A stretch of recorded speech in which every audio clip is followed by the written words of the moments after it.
Justiin. Joo.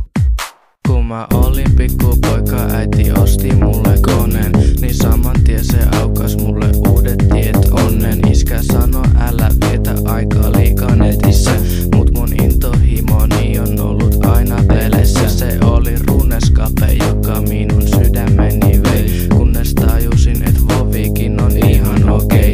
Äiti sano pidä mielessä sun koulukaveritkin, mutta mieluummin mä surfan nettisivuja pitkin. Jos sä luulit voivas alkaa meille päätä alkoa, niin sun pitää todistaa, että sä osaat pelata.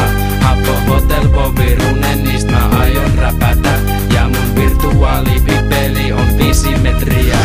Mä kasvoin isommaksi, niin mä ostin PS:n, ja siinä samalla mä opin rakastamaan CS. Siinä meni rahat konekin, kun vähän paretin, mutta aivan sama, minä uuden koneen varastin. Ja jos sä vielä välttämättä haluut tulla tähän mun oma pelimaailmaan, niin mikäpä mua estää delete-nappulaa painaa. Killer Masa 69 Terveistä ja kuuselia, me hakata sun paskarunne ukkos, jonka jälkeen huudat apuaan, kun sä olet johtosotkussa. Jos sä luulit voivas alkaa meille päätä aukoa, niin sun pitää todistaa, että sä osaat pelata.